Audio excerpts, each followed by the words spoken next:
मैं Satendra sir career classes official में आपका स्वागत है। नमस्कार बच्चों, आप सब कैसे हैं? आपका तैयारी बहुत बढ़िया चल रहा होगा। तो मैं अपने वादे के अनुसार पिछला आपका जो टॉपिक था वास्तविक संख्या, उसको मैंने करवा दिया था। अब हम टॉपिक नंबर दूसरा में आए हैं, जिसका नाम है बहुपद। क्या नाम है? बहुपद। तो देखिए, बहुपद का थ्योरी आप लोग थोड़ा बहुत जानते होंगे। ऐसे मैं प्रयास करता हूं बहुपद का थ्योरी देने का। देखिए, बहुपद का थ्योरी में क्या क्या होता है, थोड़ा सा हम इसमें समझते हैं। देखिए, बहुपद सबसे पहले होता है कि बहुपद में आपको याद रखना है कि किसी भी बहुपद का जो घात होती है वह एक पूर्ण संख्या होता है। ये ऑब्जेक्टिव हमेशा याद रखना है। बहुपद क्यों, कैसे, ये सब ज्यादा अभी हमको विस्तार नहीं करना है।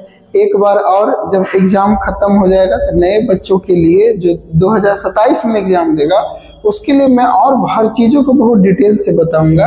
लेकिन अभी जो बच्चे का एग्जाम है उसको जो मेन मलाई होता है, बस हम उस पे काम कर रहे हैं। तो आपको पूछेगा बहुपद का घात कैसा होता है, इसका जवाब देना है हमेशा एक पूर्ण संख्या होता है। फिर आपको ध्यान रखना है कि बहुपद का पहचान, तो बहुपद का जो पहचान होता है, उसमें आपको क्या देखना है कि आपको देखना है कि किसी भी बहुपद का जो घात है वह एक पूर्ण संख्या होना चाहिए। पूर्ण संख्या कहने का मतलब 0, 1, 2, 3, 4 है तो समझिए कि ये बहुपद का मतलब, अगर जो बहुपद का घात पूर्ण संख्या में है तो समझिए वो बहुपद है। जैसे आपसे हम पूछे x² बहुपद है तो कहिएगा हाँ। x³ बहुपद है तो हाँ, क्योंकि ये 3 एक पूर्ण संख्या है। लेकिन हम यही बोल दे कि x पर पावर -2, मतलब x के घात में -2 लगा रहेगा तो ये बहुपद नहीं कहलाएगा। ये x अगर जो रूट में रहेगा तो भी बहुपद नहीं कहलाएगा। क्यों नहीं कहलाएगा? क्योंकि हम लोग जानते हैं कि यहाँ पर पावर 1 है और यहाँ पर पावर 2 है। इसको सोल्व करेंगे ये 1/2 बनेगा, और 1/2 जो है एक पूर्ण संख्या नहीं है, एक पूर्ण संख्या नहीं है। इसीलिए आपको ध्यान रखना है कि x पर पावर x का घात माइनस में, रूट x में, x का घात बट्टा में, है ना, ऐसे मतलब बट्टा में रहे, समझे। x का घात वो भी इस प्रकार बट्टा कि नीचे बड़ा ऊपर छोटा, मतलब इन्हें की पूरे काटने पर बट्टा में रहे। अब देखो 4/2 भी बट्टा में है, लेकिन काटने पर एक पूर्ण संख्या आ रहा है, तो इस स्थिति में हो जाएगा। लेकिन ऐसा बट्टा रहे जो काटने में पूर्ण संख्या ना आए तो समझ जाओ वो सब बहुपद नहीं कहलाएगा। तो बहुपद की पहचान में आपको याद रखना है फिर से एक बार कि x जो है वो आपको रूट में ना रहे, इस टाइप में है तो समझो वो बहुपद नहीं है। x का घात माइनस में है तो भी बहुपद नहीं है। x बट्टा के नीचे में भी है, अगर जो कोई x है जो बट्टा के नीचे मारा तो भी बहुपद नहीं होता है, क्योंकि इसका अगर जो +1 है ऊपर जाएगा तो ये सीधे माइनस में बन जाता है। इसलिए फाइनली इसका जो घात होता है वो भी आपका क्या हो जाता है, निगेटिव हो जाता है। तो आशा करते हैं कि आपको बहुपद का पहचान क्लियर हो गया होगा। अब हम जब आगे बात करें, जब हम लोग आगे बात करें तो देखिए अब आता है बहुपद में थ्योरी। देखिए, बहुपद और द्विघात समीकरण, ये दोनों का थ्योरी हल्का थोड़ा सा हम पैरेलल लेके चलते हैं ताकि चीजें आपको थोड़ा सा आसानी लगे, है ना। अब देखिए, बहुपद का पहचान क्लियर हो गया कि कैसे होना चाहिए। जैसे हम लिखते हैं x² - 3x + 4, ये बहुपद होगा। यही लिख दें x³ - 3 √x + 4, क्या ये बहुपद होगा? नहीं होगा। x + 1/x बहुपद होगा? नहीं होगा, ये भी बहुपद नहीं होगा। तो ये सब बाकी हम विशेष देखेंगे आपको किस में, एग्जाम्पल में ये विशेष हम क्या करेंगे, इसको हम लोग देखेंगे। तो यहाँ तक में कोई दिक्कत नहीं। अब हम लोग आगे आते हैं। देखिए अब आता है बहुपद का प्रकार। बहुपद के प्रकार, तो बहुपद के प्रकार क्या है? तो देखिए हम लोग जानते हैं कि बहुपद के प्रकार दो टाइप का होता है। इसे एकदम बोलना है मेरे साथ में, है ना। पहला होता है पद के आधार पे और दूसरा होता है घात के आधार पे। पद के आधार पे भी कई टाइप का, तीन टाइप का। एक पदी बहुपद, फिर हो गया द्विपदी बहुपद, द्विपदी, फिर होता है त्रिपदी, त्रिपदी बहुपद, फिर ऐसी बनेगा चतुर्थ पदी, चतुर्थ पदी बहुपद। सब खाली सुन लीजिए। देखो एक पदी मतलब ऐसा बहुपद जिसमें केवल एक पद हो, मतलब पदों की संख्या एक हो और उस पद में जो आपका चर राशि का घात है वो कितना भी रहे उससे हमको कोई मतलब नहीं होता है। जैसे एक्स स्क्वायर, एक्स पर पावर 10, एक्स, ये सब कैसा होता है? एक पदी। द्विपदी जिसमें पद की संख्या दो हो, घात कुछ भी रहे, जैसे एक्स पर पावर 4 प्लस 2, 2x माइनस 6। त्रिपदी मतलब उसमें पद की संख्या 3 हो, पद की संख्या कितना हो? 3 होना ही चाहिए, बाकी घात कुछ भी रहे। चतुर्थ पदी जिसमें पद की संख्या 4 रहे और घात कुछ भी रहे। इन आपको मोस्ट इंपॉर्टेंट प्रश्न ये है घात के आधार पर। तो पहला आता है एक घातीय बहुपद। वैसा बहुपद जिसका घात कितना होता है? एक होता है, उसे एक घातीय बहुपद कहते हैं और इसका व्यापक रूप होता है ax प्लस b। फिर होता है द्विघातीय, द्विघातीय बहुपद, यही आपको जानना है ज्यादा।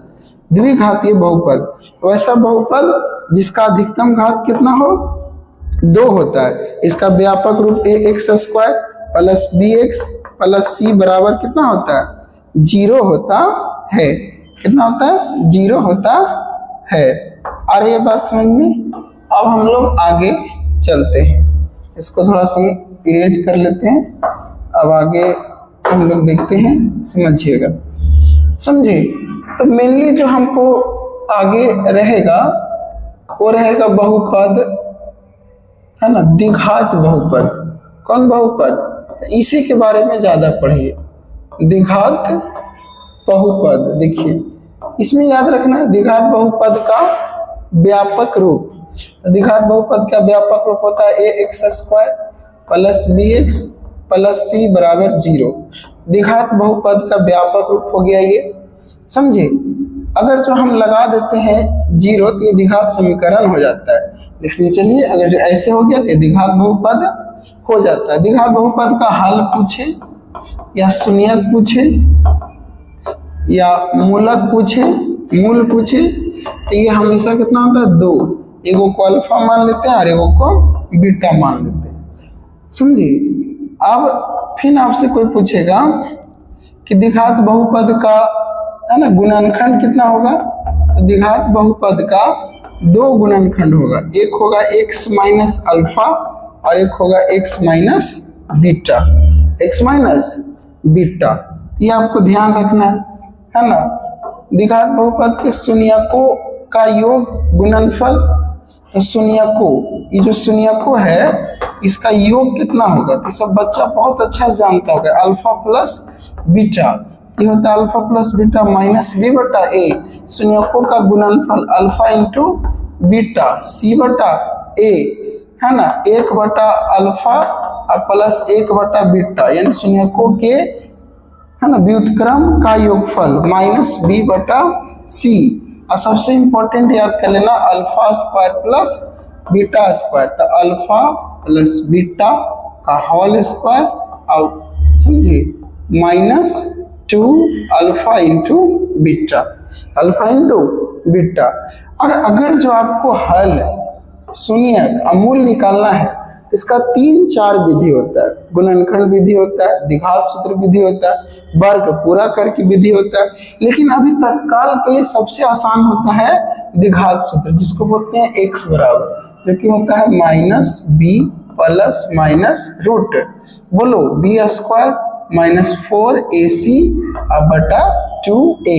क्या बोलना है? फिर से बोलो तो फॉर्मूला क्या बोलेंगे, बोलो तो -b plus minus root B square minus 4ac बटा 2a बटा 2a। ये यानी फिर से देखो ये मेन है, यही आपको पढ़ने ही है। द्विघात बहुपद फिर से सुनेंगे, द्विघात बहुपद का व्यापक रूप ax square plus bx plus c। द्विघात बहुपद के हल शून्यक मूल कै गो होता है, 2 गो।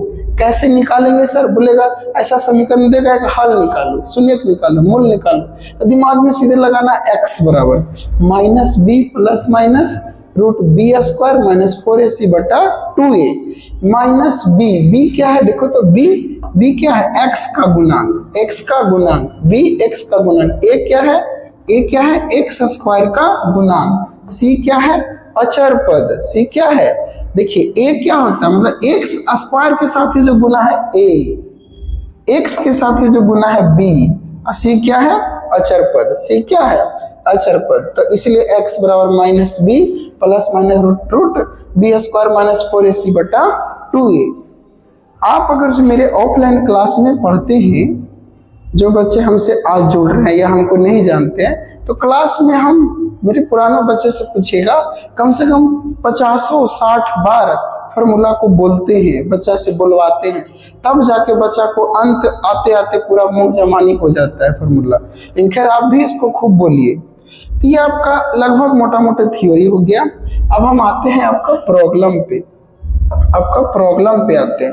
तो प्रॉब्लम में देखिए, अब आइए देखिए, कहता है निम्नलिखित में कौन बहुपद नहीं है, निम्नलिखित में कौन बहुपद नहीं है। चलिए समझिएगा इसको, देखिए अब मजा आएगा, अब मजा आएगा। निम्नलिखित में कौन बहुपद नहीं है, तभी क्या बोले थे कि बहुपद कौन कौन नहीं होगा सर, x रूट में रहे तो बहुपद नहीं होगा, x का घात माइनस में रहे बहुपद नहीं होगा, x बटा में रहे बहुपद नहीं होगा। इतना चीज तो देखो चेक करो, देखिए रूट 5x स्क्वायर माइनस, देखो ये हल्का ना मिसप्रिंट है, ये यही तक है, ये रूट हल्का आगे बढ़ा दिया है, ये बहुपद होगा। ये देखिए सब ठीक सब देखो, ये रूट में 3 है, x नहीं है, ये भी होगा।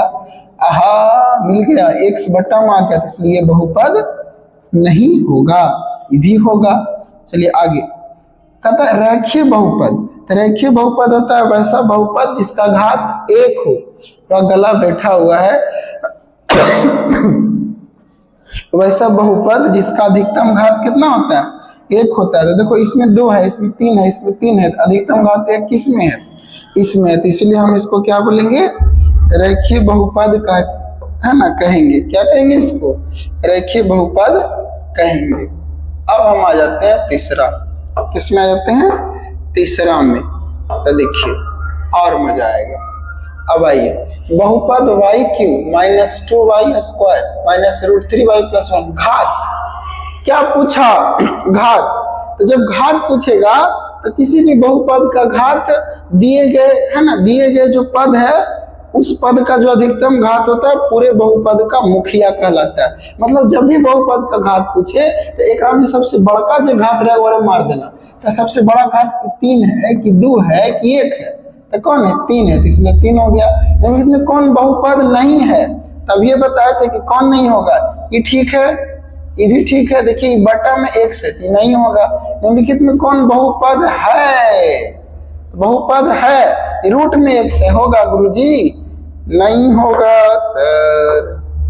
और चलिए इन्हें आ जाइए, अब सतेंद्र सर को ढक देते हैं, है ना। अब आगे आते हैं।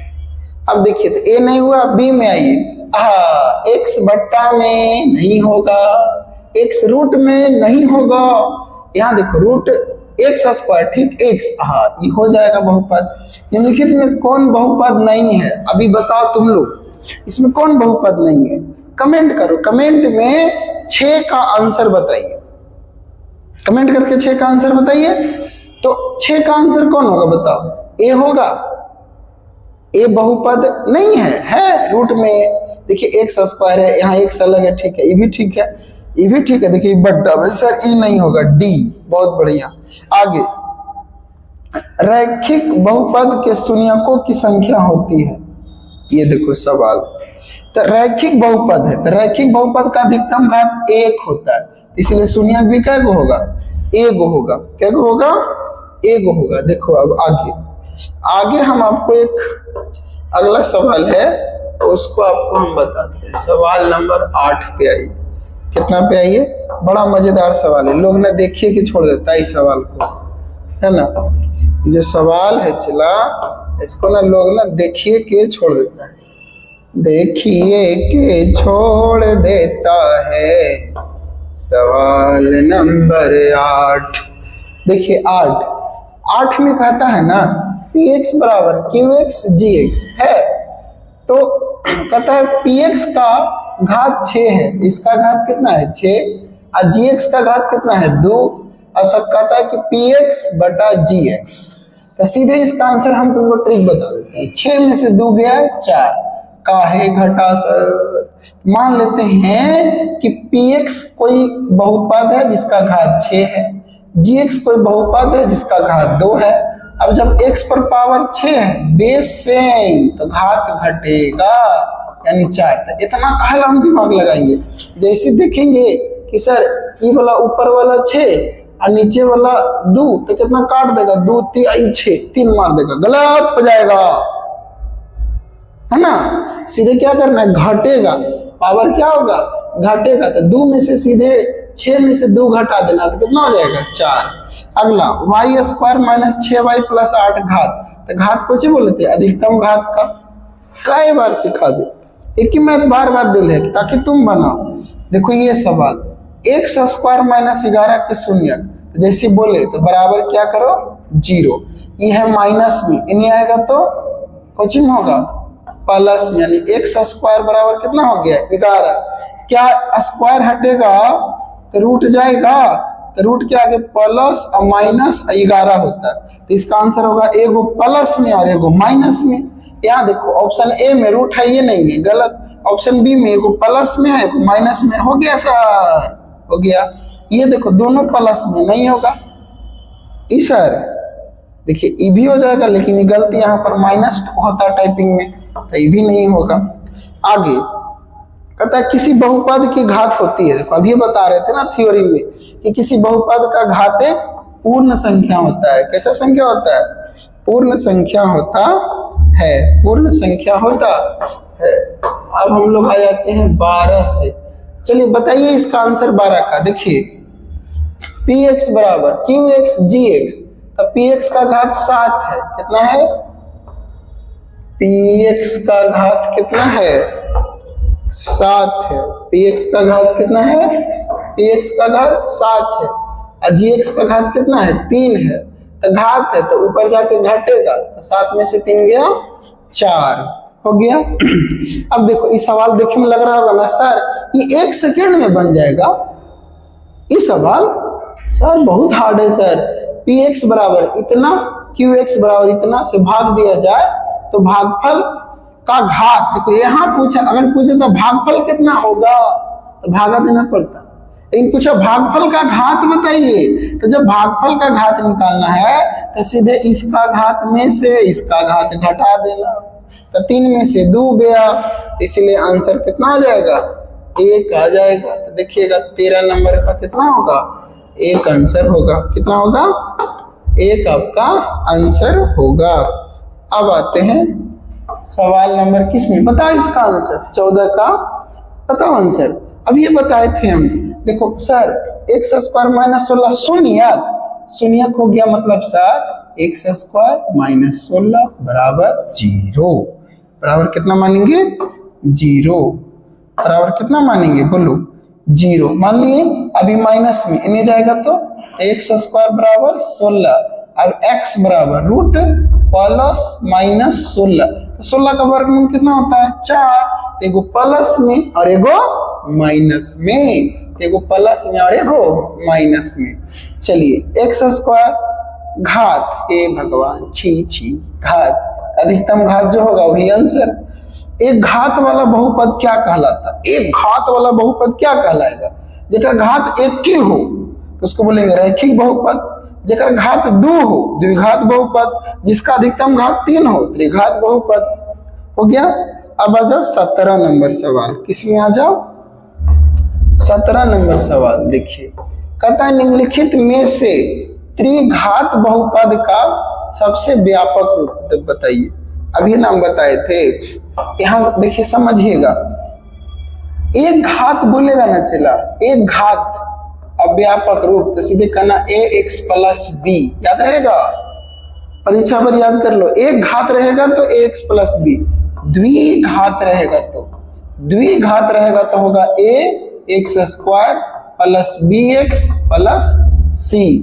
त्रिघात रहेगा तो ax cube plus bx square plus cx plus d plus कितना होगा d। तो क्या पूछा आपसे? त्रिघात। तो त्रिघात कौन होगा? ax क्यूब, ये वाला ये वाला होगा। कौन होगा? अरे भाई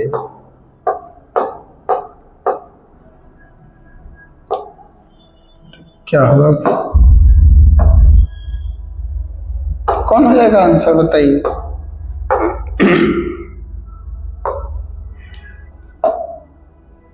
आंसर नंबर कौन हो जाएगा? सी हो जाएगा। अब हम लोग आते हैं कितना पे? 18 पे। चलो 18 बताओ, इसका घात कितना है? 4 और इसका घात कितना है? 2। तो सीधे घट जाएगा, तो 4 में से 2 गया तो कितना हो जाएगा? 2। निम्नलिखित में कौन बहुपद नहीं है? कौन बहुपद नहीं है? तो बताओ 19 का आंसर। इसमें कौन बहुपद नहीं है? एक्स स्क्वायर, ठीक है, बताइए जल्दी। एक्स स्क्वायर ठीक है सर, ये वाला होगा, ये भी देखिए एक्स स्क्वायर रूट, ये भी ठीक है, एक्स क्यू एक्स स्क्वायर, ये भी ठीक है। ई सर बटा में एक्स, क्या क्या नहीं होना चाहिए बताओ? तो एक्स रूट में ना हो, एक्स का घात माइनस में ना हो, एक्स बटा में ना हो। तो ई वाला मिल गया ना कि एक्स बटा में नहीं होना चाहिए, इसलिए ये हो गया। आगे आ जाइए, देखो बहुपद इतना इतना का घात, तो देखो कितना आसान सवाल है। इसका अधिकतम घात 2, इसका अधिकतम घात 4, दोनों गुना कर दो। 4 दूनी कितना होगा? नहीं, गुना होगा तो बेस क्या होगा? दोनों को गुना करेंगे तो बेस क्या होगा? सेम होगा, तो पावर जुटेगा। 4 और 2 6, 4 और 2 6। आगे आ जाइए। अब देखिए हम लोग समझते हैं, यहां तक में क्लियर हो गया? ये बड़ा ड्रामा है। देखिए कहता है, इस पे चलिए हम लोग अब समझते हैं। देखिए कहता है यदि बहुपद px का एक शून्यक 2 है, देखो याद करना, अगर जो तुम्हारा शून्यक दे प्लस में, देखो हम लोग जानते हैं जो शून्यक पता है यानी अल्फा पता है, तो गुणनखंड होता है x माइनस अल्फा। क्या होगा?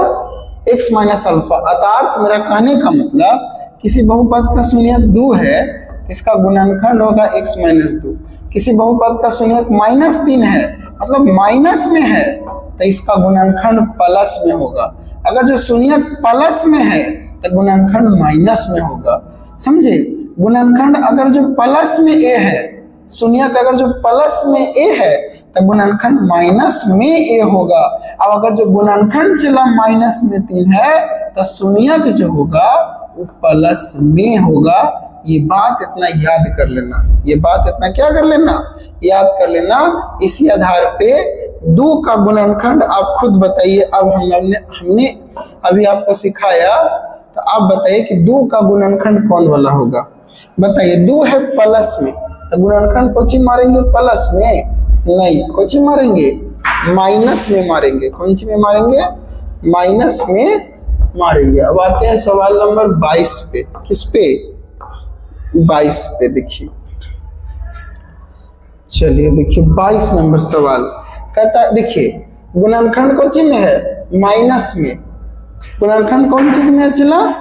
माइनस में। तो शून्यक किस चीज में मारेंगे? बोलो सर माइनस में है, तो शून्यक बोलेंगे प्लस में। हो गया आंसर। चलिए इसका घात बताओ कितना होगा? बहुपद इतना और इतना का घात बताइए। क्या करेंगे? क्या बोले थे कि अधिकतम घात इसका लो, अधिकतम घात इसका लो, और दोनों के यहाँ देखो गुना है, दोनों को जोड़ देंगे, 5 और 4 9, 5 और 4 9 होगा। कितना होगा? ये लगता है लैग मारता है जी डिजिटल बोर्ड। 5 और 4 कितना होगा? 9 होगा। कितना होगा? 9।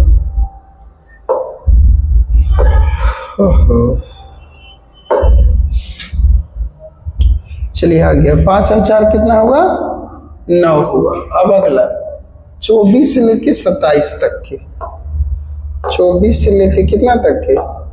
27 तक के बताइएगा। कौन बहुपद है? एक ही बतिया बहुपद है।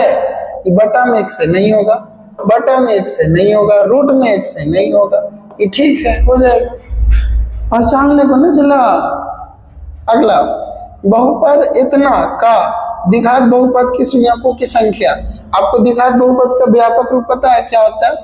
अगर जो शून्यक पता है तो होता है k into x square minus alpha plus beta into x plus alpha into beta. तब यहाँ पर आप अगर जो अल्फा का मान 4 रखा है, बीटा का मान 7 रखा है, तो k का मान आप कुछ भी रखते जाओगे तो बहुपद निकलते जाएगा। इसलिए इतना दिमाग नहीं लगाना है। जैसे देखो बहुपद, 2 गो शून्यक दिल है, 2 गो शून्यक पता, उससे कितना बहुपद बनेगा? तो भाई आप यहाँ पर दोनों को रखिएगा। k का मान 1 2 3 4 5 6 7 8 9 10 11 12 जितना रखिएगा उतना सुहाना बहुपद बनेगा। इसलिए इसका आंसर क्या होगा? अनगिनत होगा। क्या होगा? अनगिनत। बहुपद a x square plus b x plus c है ना। ए नॉट इक्वल टू 0 का आलेख कैसा होता है? इसका आलेख क्या मारेंगे? परवलयाकार। हम लोग पढ़े थे कि बहुपद का ग्राफ कभी ऐसे तो कभी ऐसे है ना, तो कभी ऐसे, तो इसी को क्या बोलते हैं? परवलयाकार होता है। फिर इसका बताओ आंसर। बहुपद 2 8 वाले बहुपद की शून्यकों की संख्या कितना होगा? इसका आंसर क्या 2 है तो 2 नहीं, अनगिनत। कितना होगा? अनगिनत। आगे देखो, इसमें जितना भी मैथ है ना, इतना जान जाओ कि बनाने में 10 सेकंड लगेगा।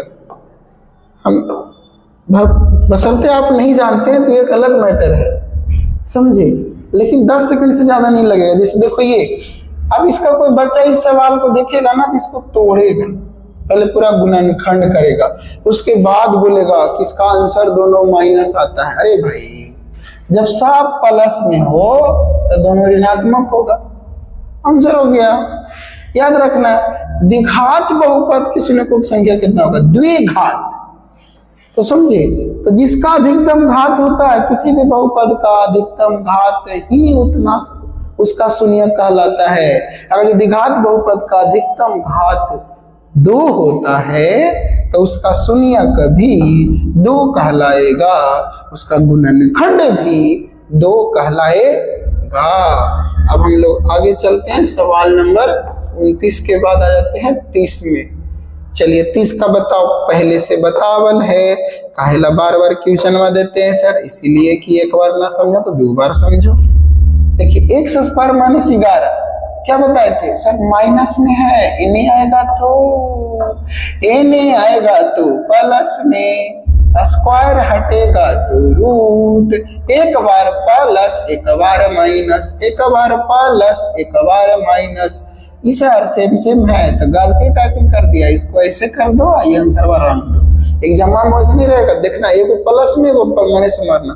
इसका बताओ मुझे मानी, ये बताओ इसका आंसर बताओ यार, अब ये सिखाएं, लेकिन यहाँ गलती है, यहाँ स्क्वायर कर देना। क्या कर देना? स्क्वायर, टाइपिंग गलती है भाई। तो माइनस 13, तो एक है ना, 13 का रूट नहीं निकलेगा तो प्लस में माइनस में, इसलिए आपका आंसर हो गया। ये बता दो भाई मेरे, ये भी सिखाए। शून्यक 5 है तो क्या बताए थे?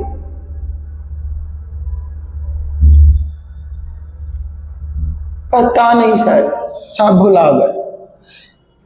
शून्यक प्लस में हो तो गुणनखंड बोलो माइनस में, शून्यक माइनस में हो तो गुणनखंड प्लस में, गुणनखंड प्लस में हो तो माइनस में आंसर। तो ये वाला अगर जो प्लस में है तो इसका आंसर मारेंगे माइनस में, x माइनस 5। जियो सर, मजा आ गया, गब्बर खुश हुआ। 33 देखिए, अब अल्फा इंटू बीटा जानते हैं जी, अल्फा इंटू बीटा भी ना बता रहे थे। कुछ होता है अल्फा इंटू बीटा बराबर, बताओ सर। अल्फा प्लस बीटा हम जानते हैं माइनस बी बटा ए होता है। अल्फा इंटू बीटा, सर ये चीज वो भुला गए, सी बटा ए होता है।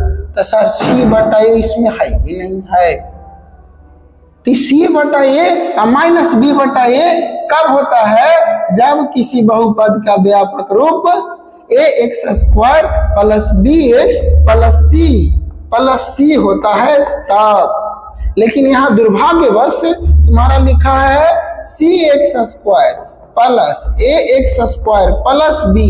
अर्थात कहने का मतलब ए के जगह पर सी है, बी के जगह पर ए है और सी के जगह पर बी है। तो इस आधार पे हम कह सकते हैं कि b का मान जो होगा a होगा और a का मान c होगा। तो आपसे पूछा शून्यकों का गुणनफल, ज्यादा दिमाग नहीं दीजिए सर, हैंग हो जाएगा, परीक्षा है। तो गुणनफल का शून्यकों का गुणनफल c बटा a, हम जानते हैं sir a x square plus b x plus सी।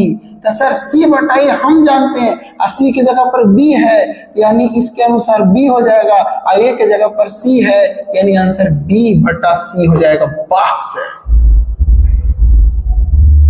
आ रही बात समझ में? जी सर, एकदम धर ले एकदम।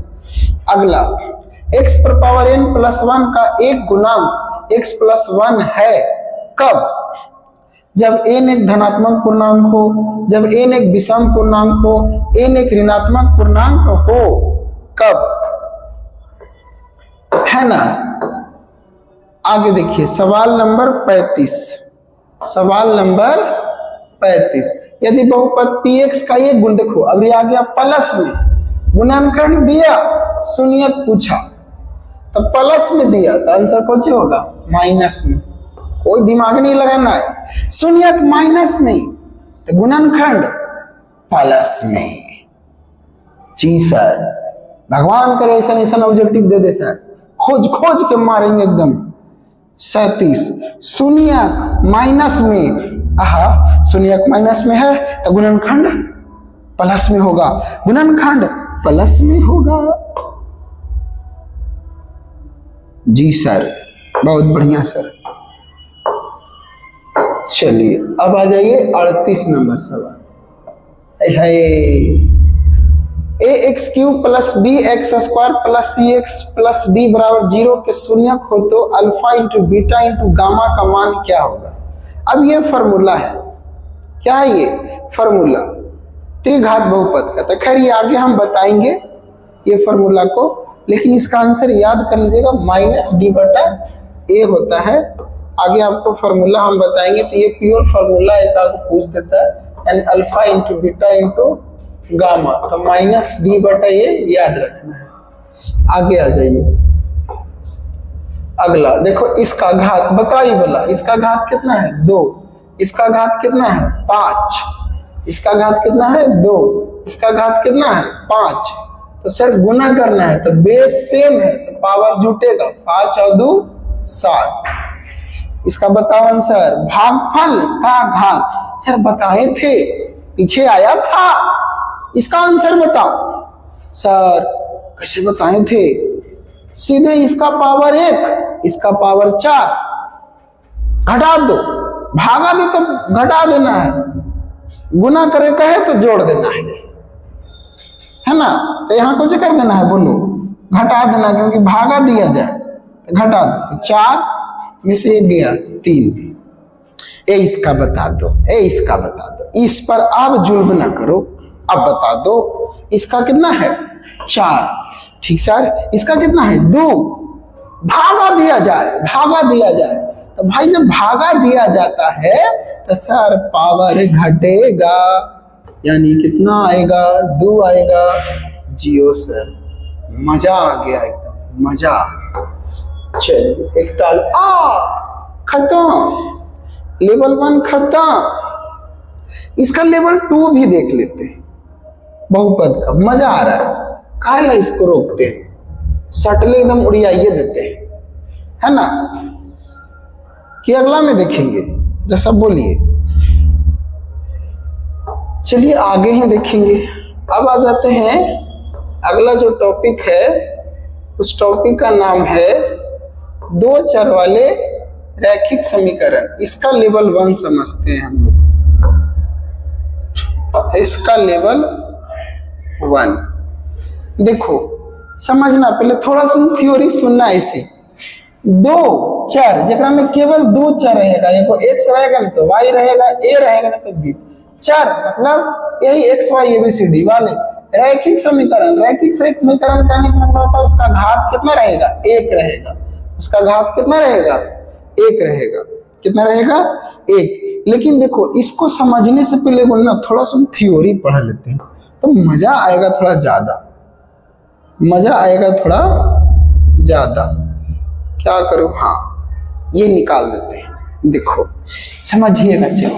हाय हाय हाय, दो चर वाले रैखिक समीकरण, रैखिक समीकरण है ना, समझिएगा। ये दो चर वाले रैखिक समीकरण, इसका सबसे पहले पूछेगा व्यापक रूप तो सीधे करना ax plus by plus c बराबर 0, ये कह देना, समझे। इसका व्यापक रूप पूछेगा हल, कितने हल होंगे, दो चर वाले रैखिक समीकरण के कितने हल होंगे। तो सर x रखिएगा, x का मान जितना रखिएगा y का मान उतना आते जाएगा, इसलिए इसका हल होगा अनगिनत।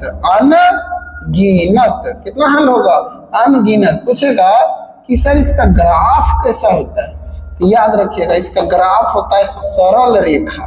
कौन रेखा होता है, सरल रेखा। मतलब इसका ग्राफ सीधी रेखा में जाएगा, कहीं ना कहीं सीधी रेखा में ही जाते रहता है, जाते रहता है।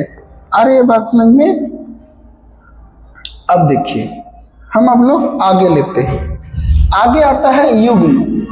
दो, यही मेन है, दो चर वाले रैखिक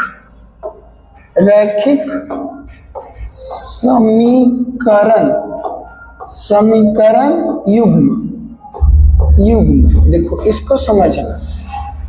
देखिए युग्म आएगा तो होता है a1x plus b1y plus c1 बराबर 0, पहले समीकरण का व्यापक रूप हो गया। फिर a2x plus b2y plus c2 बराबर 0। अब यहां से इस समीकरण के 3 शर्त होते हैं। कैसे शर्त होते हैं, 3 शर्त होते हैं। देखो याद रखना, ये याद है तो नो सवाल एकदम क्लियर। देखिए पहला होता है अविरोधी समीकरण, अविरोधी, अविरोधी समीकरण। इसी को आप संगत समीकरण बोलेंगे कि असंगत समीकरण बोलेंगे तो तुम खुद बताओ। हम तुमको विरोध नहीं करेंगे तो तुम हमारे साथ रहोगे कि नहीं रहोगे, बताओ, बोलो। हम तुमको विरोध नहीं करेंगे तो हमारे साथ तुम रहोगे, यानी विरोध नहीं करोगे तो तुम्हारे साथ रहेंगे, यानी इसको बोलेंगे एक और नाम संगत समीकरण। संगत समीकरण, इसको है ना। एक होता है विरोधी, विरोधी समीकरण। विरोधी समीकरण नाम में से लग रहा है विरोधी, मतलब विरोध करेंगे। तो जब तुम विरोध करेगा तो तुम्हारे साथ हम रहेंगे, नहीं रहेंगे, इसी को बोलेंगे असंगत समीकरण। क्या बोलते हैं इसको, असंगत समीकरण। एक होता आश्रित समीकरण। क्या होता है, तो बोलो समीकरण कितने प्रकार का होगा, पहले ही बताओ। 3, अविरोधी, विरोधी, आश्रित। संगत किसको, विरोध नहीं करिएगा सर तो साथे साथे रहेंगे, यानी संगत। विरोधी करिएगा तो साथे साथे नहीं रहेंगे, असंगत। अब इसका व्यापक रूप, इसका जो है ना शर्त क्या होता है, पूछेगा कि अविरोधी समीकरण के शर्त होते हैं, तो याद रखना a1 बटा a2 not equal to b1 बटा b2। a1 बटा a2 not equal to b1 बटा b2। इसका क्या होगा, a1 बटा a2 इक्वल टू b1 बटा b2। Not equal to C1 बटा C2। यानी यहाँ दोनों बराबर होगा लेकिन यहाँ बराबर नहीं होगा, तो इसको बोलेंगे क्या, विरोधी। इसको बोलते हैं आश्रित, यानी A1 बटा A2 बराबर B1 बटा B2 बराबर C1 बटा C2। जो चेला मेरा क्लास में ऑफलाइन कोचिंग में मानपुर ब्लॉक के सामने पढ़ रहा होगा उसको ऐसी मुजमानी सब याद रहता है, खूब रटवाते हैं एकदम, समझे। तो शर्त क्लियर हो गया। शर्त के बाद आता है इसका हल। तो देखिए अगर जो अविरोधी है विरोध नहीं करेगा तो हम लोग दोनों साथ साथ रहेंगे, और जब साथ साथ रहेंगे तो हल निकलवे करेगा, तो बोलेंगे केवल एक हल, केवल एक हल। और कभी कभी केवल एक हल नहीं देगा, इसी को बोलते हैं अद्वितीय, अद्वितीय, अद्वितीय मतलब दूसरा कोई नहीं। अद्वितीय हल कहने का मतलब होता है कि दूसरा कोई नहीं, है ना, तुम्हारे सिवा कोई नहीं, दूसरा कोई नहीं, है ना, अद्वितीय। अब होता है विरोधी, इसका होता है कोई हल नहीं, कोई हल। अब खुद बता भाई, हम दोनों एक दूसरे का विरोध करेंगे तो हल निकलेगा, हल निकलेगा नहीं, नहीं निकलेगा। अब देखो भाई है लड़ रहा है तो कभी विरोधी है ना, कभी भी उसका हल निकलेगा नहीं, नहीं निकलेगा। अब चलिए आ जाइए आश्रित। तो आश्रित में क्या होता है, अनगिनत, अनगिनत, अनगिनत हल होते हैं, ये याद हो गया। अब होता है इसका लास्ट आता है ग्राफ। क्या आता है, ग्राफ। तो देखिए केवल एक हल, तो एक हल होता है तो जब दोनों का ग्राफ, इसका ग्राफ इसका ग्राफ खींचिएगा तो ये ग्राफ कहीं पर काटेगा, ये ग्राफ कहीं पे क्या होगा, काटेगा। और जब ग्राफ कहीं पे काटेगा तो इसीलिए इसको हम लोग बोलेंगे अद्वितीय हल। क्या इसको बोलेंगे, बोलिए, अद्वितीय हल। इसका ग्राफ कोई हल नहीं तो दोनों समांतर चलेगा, समझे। आई अनगिनत हल तो एकदम एक दूसरे पर चढ़ल रहेगा, नाग नागिन की तरह, एक दूसरे पे एकदम चढ़ल रहेगा नाग नागिन की तरह, है ना, तब ना होगा है ना, अनगिनत हल। तो ये बात क्लियर हो गया। इससे सवाल आपका नोग होगा। पहला फिर से एक बार समझ लीजिएगा, दो चर रैखिक समीकरण की तीन शर्त होता है, अविरोधी, विरोधी, आश्रित। अविरोधी समीकरण जो होता है, अविरोधी समीकरण बोलो, अविरोधी तो विरोध नहीं करेगा तो संगत, विरोधी विरोध करेगा तो असंगत, आश्रित, है ना। अविरोधी का शर्त कुछ होता है A1 बटा A2 not equal to B1 बटा B2। विरोधी का क्या होता है, A1 बटा A2, बोलो बोलो बोलो, बराबर B1 बटा B2 बराबर नहीं C1 बटा C2। आश्रित में सार तीनों बराबर, A1 बटा A2 बराबर B1 बटा B2 बराबर C1 बटा C2। हो गया हल। तो सर अविरोधी का केवल एक हल, सर विरोधी का कोई हल नहीं, आश्रित का अनगिनत हल। सर विरोधी का ग्राफ एक हल तो काटेगा तो ना एक हल होगा सर, कोई नहीं काटेगा, यानी सब समांतर जाएगा। इसको बोलेंगे प्रतिच्छेदी। क्या इसको बोलते हैं, प्रतिच्छेदी। इसमें समांतर जा रहा है, समांतर जा रहा है तो इसको बोलेंगे कोई हल नहीं। और इसमें समपाती, इसको कुछ बोलते हैं, समपाती। और इसको क्या बोलते हैं, समांतर। और इसको क्या बोलते हैं, प्रतिच्छेदी, प्रतिच्छेदी। इतना बात क्लियर हो गया। अब देखिए आते हैं ऑब्जेक्टिव में, धड़ धड़ उड़ाना, एकदम मिनटों में उड़ा देना है, समझे, मिनटों में उड़ा देना है। अब देखिए आते हैं, बाबा सर मजा आएगा ना, बिल्कुल मजा आएगा, बिल्कुल मजा आएगा। जैसे तुम सीख रहे हो दोस्तों को शेयर कर दो, ताकि जिसका एग्जाम है, जिसको धक धक लग रहा है कैसे पास होंगे, कहना टेंशन नहीं लेना, सत्येंद्र सर ऑब्जेक्टिव लेके आ गए लेवल वाइज। लेवल 1 है ना, लेवल 1 बना लीजिए, 30 नंबर लेके चल जाइए, और लेवल 2 बना लीजिए, 50-60 नंबर लेके चल जाइए। सर 85 नंबर के चाहिए, हाँ 50 चाहिए। देखिए आ जाइए, एक रैखिक समीकरण का घात, तो एक रैखिक समीकरण अभी बताए थे, एक रैखिक समीकरण का कैसा घात होगा, खुद से बताओ। एक रैखिक समीकरण है, इसका कैसा घात होगा, तो रैखिक समीकरण का घात हमेशा एक होता है, क्योंकि रैखिक नाम में रैखिक मतलब एक घात। अगला 2 चर x y में इतना है, तो अधिकतम हल। देखिए यहाँ पर इसका जब भी पूछेगा तो कौन बोले थे कि x रखेंगे, x खचिया मान रखेंगे तो y खचिया मान आएगा, यानी अनगिनत। क्या आएगा, अनगिनत।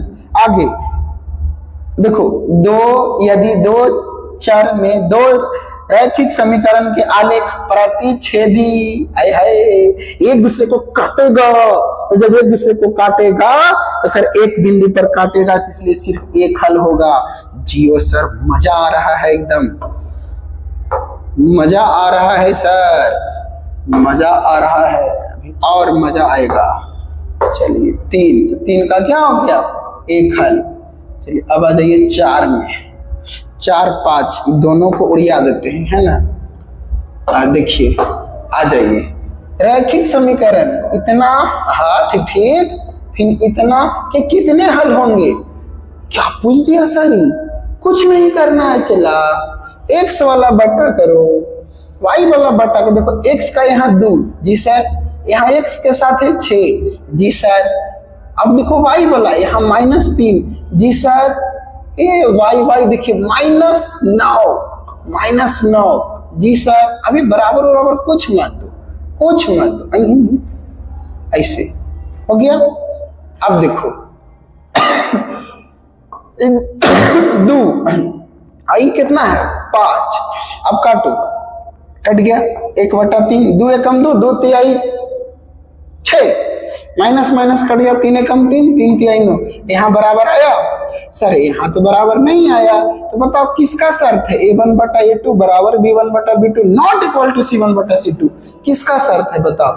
सर यहाँ बराबर नहीं, विरोधी का शर्त था, विरोधी का कोई हल नहीं होता। मतलब इसमें हल्का इतना सुन करो और आंसर ले जाओ। आगे दो रैखिक समीकरण के लेखा चित्र समपाती, नाग नागिन की तरह समपाती हो तो उसको कितने हल होंगे। अच्छा नाग नागिन की तरह दोनों चिपका हुआ है तो हर एक बिंदु पर न मिलेगा जी, तो अनगिनत हल ना होगा। कैसा हल होगा, अनगिनत हल होगा, इसलिए इसको हम लोग क्या बोलेंगे, अनगिनत हल बोलेंगे। देखिए ऑप्शन में है अनगिनत हल, बताइए ना जी। आप लोग बहुत शर्माते हैं, ऐसे शर्माइएगा तो पढ़िएगा। अनगिनत हल हो गया। अगला सर ये इतना किस प्रकार लग रहा होगा, कैसे इसका आंसर बताएंगे, बताइए तो बहुत भारी है, बकलोल है एकदम। x के साथ है 2, जी सर। तेरा में x के साथ है 12, जी सर, इतना तो कर देंगे सर। y के साथ है -1, जी सर। y के साथ है 7, जी सर, बहुत बढ़िया सर। y के साथ है -3, वाह सर। और y के साथ है -5, देखा तो 2 एकम 2 और 2 छके 12, 1/6 आवा को 1/7, यही बराबर हो लो। जब यही ना बराबर हो लो तो आगे देखे से कोई फायदा है बा नहीं। तो जब यहाँ बराबर नहीं हुआ तो इसको बोलते हैं क्या चीज, अविरोधी समीकरण। क्या बोलते हैं उसको, अविरोधी। अब विरोध नहीं करोगे तो कै हल निकलेगा, एक हल। अच्छा एक हल नहीं पूछा तो उसका ग्राफ कैसा होगा, तो एक हल निकलेंगे, एक जगह काटेगा, यानी एकदम प्रतिच्छेदी, एक दूसरे को छेद कर देगा, प्रतिच्छेदी हो गया। इसका तुम बताओ, नहीं बताओगे तो एकदम दिल टूट जाएगा मेरा, है ना, फिर हम रोते रहेंगे, है ना। देखिए 2 बटा कितना होगा 4, -3 बटा कितना होगा -6, 8 बटा कितना होगा 9, काटो ऐसा 1/2, ऐसा माइनस कट गया 1/2, यहाँ बराबर आया लेकिन यहाँ नहीं आया, तो बताओ यहाँ बराबर आता तो अविरोधी, यानी विरोध नहीं कर रहे हैं, और जब विरोध नहीं कर रहा है तो संगत, लेकिन यहाँ बराबर आ गया इसका मतलब विरोध कर रहे हैं, यानी असंगत। वो वाला जो बताए है ना उसको तुम याद कर लेना, 5 बार लिख लेना, तो 4 ऑब्जेक्टिव एग्जाम में आ जाएगा उससे। चलिए ये देखो झटके में लग रहा होगा कि कैसे डेंजर है, कुछ नहीं है। देखो 3/2 मेन बटा, यहाँ कितना है x का एराम कितना है 9 लिख देते हैं, तोरे अनुसार हम लिखते हैं, लो इतना कुछ नहीं लिखते हैं, लो बेटा लो। अब यहाँ कितना लिखा है 5/3 बटा, यहाँ कितना है, यहाँ है सर -10, ठीक। अच्छा यहाँ कितना है, या लीजिए 7, यहाँ कितना है 14 हो गया। सर ये मेन बटा है तो जाएगा हल्का ऊपर, ये सीधे हो जाएगा 3 और 2, अब गुने 1 बटा सीधे कितना हो जाएगा 9, यानी सीधे ये वाला कट जाएगा 3, यानी 1 बटा कितना आएगा यहाँ पे 6। यहाँ भी काटिएगा आ जाएगा 1 बटा 6, लेकिन ये आएगा प्लस में, ये आएगा माइनस में, इसलिए कभी भी बराबर यहाँ नहीं होगा। और जब बराबर नहीं होगा तो इसको बोलेंगे अविरोधी समीकरण। क्या बोलेंगे? अविरोधी समीकरण। आगे बढ़ते हैं जी। कितना आया 8, 8 के बाद आ जाओ 9, 10, 11। हाँ, चलो बताओ। समीकरण का इतना इतना के हल है। अब बताओ खुद से, अब मान नहीं कर रहा है हमको। देखो x का मान कितना है 2, यहाँ x का मान कितना है 4, x का मान कितना है -3, यहाँ x का मान कितना है -6, y का मान कितना 7 बटा 5। देखो ये कट गया, 2 एकम 2, 2 दूनी 4, माइनस माइनस कट गया, 3 एकम 3, 3 दूनी 6, 1 बटा 2, 1 बटा 2। यहाँ बराबर हुआ लेकिन यहाँ नहीं हुआ, तो कैसा समीकरण बना? विरोधी। विरोधी का क्या होता है? कोई हल नहीं। अभी कर लीजिएगा कि कर दें सर, एगो आप सर, एगो आप बना दीजिए आप सर, लीजिए, लेकिन इसके आगे हम छोड़ देंगे सर, खाली मन में आंसर लिख देंगे दाएं दाएं। देखो 1 है तो 1, 3 बराबर y का मान 2, यहाँ बताओ y का मान कितना 12, यहाँ देखिए ये कितना है 5, ये कितना है 10, 1 बटा 3 यहाँ काटेंगे 6, यहाँ काटेंगे 1 बटा 2। तो क्या ये दोनों बराबर नहीं आया? नहीं आया। तो जब ये दोनों बराबर नहीं आया तो कैसा समीकरण बना? अविरोधी। अविरोधी का कितना होता है? 1 हल। अब ऐसा जितना भी आता है हम आपको सब छोड़ देते हैं, आपके भरोसे पे, आपके भरोसे पे। कितना? जैसे 11 नंबर खुद से बना लीजिएगा। देखिए अब आओ स्पीड बनाते हैं बिना लिखे। यहाँ x का मान 1 है, y का मान -3 है, तो 1 बटा -3, y का मान 2 है, i कितना है 6 है, तो इन्हें कितना आया -1 बटा -3 और 2 बटा 6। तो कभी भी बराबर नहीं होगा, तो बराबर नहीं होगा तो कैसा होगा? A answer. कितना होगा? देखो ये बोला ए कर लेना। आगे इसका देखिए, इसका बताइए तो 1 बटा 2, 3 बटा 5, तो बराबर नहीं होगा। तो बराबर नहीं होगा तो क्या होगा? अद्वितीय। अद्वितीय का क्या होता है? अविरोधी। आगे देखो, यदि 2 चर में 2 रैखिक समीकरण के हल अनंत हो, तो अगर जो अनगिनत हल होते हैं, अनगिनत हल होते हैं, तो बताइए कैसा होता है? अगर जो अनगिनत है, देखिए इसमें अनंत हल हो, यानी नाग नागिन की तरह है, तो कैसा होगा? इसका संपाती होगा। यदि रैखिक समीकरण युग्म असंगत है, असंगत मतलब विरोधी, तो उसे निरूपित करने वाली रेखाएं क्या होगा? तो विरोधी है ना, विरोध करते रहेगा तो समांतर है ना। दो आगे 2 चर में 2 एक घातीय समीकरण ग्राफ यदि प्रतिच्छेदी है तो प्रतिच्छेदी करेगा तो एक हल। समीकरण इतना इतना का हल बना लीजिएगा। यदि समीकरण रैखिक समीकरण युग्म संगत है, कैसा है? संगत, तब उसके द्वारा निरूपित। तो संगत है, संगत मतलब साथ साथ रहेगा, अविरोधी, विरोध नहीं करेगा तो प्रतिच्छेदी, बी आंसर। रैखिक समीकरण इतना इतना, इसको खुद से बनाइएगा। बना दें जी सर, कितना बनावे? देखो 6, x का मान 6, यहाँ x का मान 3 हो गया, यहाँ y का मान -2, यहाँ y का मान -1 हो गया। यहाँ बताओ, यहाँ पर 9 और यहाँ पर कितना आएगा? 12। काटो, ये कितना आ गया? 2। ये देखो ये कट गया, तो यहाँ बराबर नहीं आया, यहाँ आया, तो क्या शर्त बना? बताओ कैसा बना? विरोधी। तो विरोधी को क्या होता है? समांतर। विरोधी का क्या होता है? समांतर होता है। आगे आ जाइए 19 नंबर, छोड़ देते हैं, बना लीजिएगा। 20 बताइए आंसर में जमानी। क्या शर्त दिया है? सब बराबर है, तो सब बराबर है तो कैसा है? अनंत हल। क्या होगा? अनगिनत हल। इसका कर लीजिएगा खुद से। 22 खुद से कर लीजिएगा। 23 खुद से कर लीजिएगा। 24 खुद से कर लीजिएगा। 25 अब ये बताएं अनगिनत। 26 समांतर है तो हलों की संख्या समांतर है तो विरोधी। तो विरोधी का क्या होता है? बताओ, एक ही में तो बार बार है ना। यदि समांतर रेखा हो तो हलों की संख्या, तो समांतर का क्या होता है बोलो, विरोधी। तो विरोधी का क्या होता है, कोई हल नहीं, तो इनमें से कोई नहीं, डी। अब चलिए देखिए, x का मान y के समांतर, y का मान x के समांतर, ये बात आपको याद रखना। सर कैसे, तो देखो बताते हैं। देखिए आपको y -4 दिया, तो y बराबर यहाँ से आप कितना लिखिएगा, 4। तो ग्राफ खींचने के लिए आपने 9 क्लास में पढ़ा होगा, ऐसे एक डब्बा बनता है। अब जैसे अगर जो x से y है, अगर जो y का मान 4 है तो ये 4 फिक्स हो गया, ये 4 कुछ हो गया फिक्स। यहाँ पर आप कुछ भी रखते जाइए, 2 3 4 ऐसे कुछ भी रखते जाइए। और ऐसे जब ग्राफ खींचिएगा तो यहाँ 1, यहाँ 2, यहाँ 3, फिर यहाँ -1, -2, -3, यहाँ 1 2 3 हुआ, फिर यहाँ पे 1 2 3। तो अगर जो y का मान 4 है, ये 4 फिक्स है, ऐसे फिक्स हो जाएगा। ये वाला किसके समांतर होगा, x के ना जी। हाँ, तो y का मान जो आएगा एकदम याद रखना, तो y का मान x के समांतर, x का मान y के समांतर, x का मान किसके समांतर, y के समांतर। तो 23 का कौन आंसर हो जाएगा बताओ,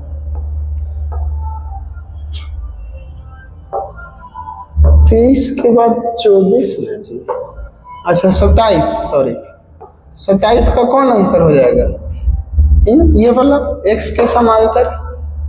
27 का कौन हो जाएगा, x के समांतर। y फिर से बोल देते हैं, y का मान रहेगा तो x के समांतर, x का मान रहेगा तो y के समांतर, तो y का मान था इसलिए x के समांतर। अगला देखिए, अनगिनत हल, यही पकड़िए। अनगिनत हल किसका होता है, संपाती का, यानी तीनों बराबर हो तो d हो गया। इसको बनाइए, देखिए ये 2 है, ये 4 है, यानी 2/4, ये 3 है, ये 6 है, यानी 3/6, ये 4 है, ये 12 है, यानी 4/12, ये कट गया, 1/2, 1/2, 1/3, ये बराबर हुआ, लेकिन ये हुआ नहीं, तो यहाँ बराबर यहाँ नहीं हुआ, तो इसलिए इसको हम क्या बोलेंगे, बोलिए इसको हम क्या बोलेंगे, संपाती। क्या बोलेंगे इसको, सॉरी समांतर, क्या बोलेंगे, समांतर। तो इस तरह से आपका क्या होगा कि 2 लेसन आज हमने कंप्लीट करवा दिया। अभी लेवल 2 है, हल्का कैलकुलेटिव है। अब हम लोग आते हैं द्विघात समीकरण में। किसमें आते हैं, द्विघात समीकरण में। तो इसको करेंगे नेक्स्ट लेक्चर में। अभी के लिए धन्यवाद। और जिनको भी इसका पीडीएफ चाहिए भाई, जिनको भी पीडीएफ चाहिए इस नंबर पे व्हाट्सएप करिए, आपको पीडीएफ मिल जाएगा। चलिए धन्यवाद।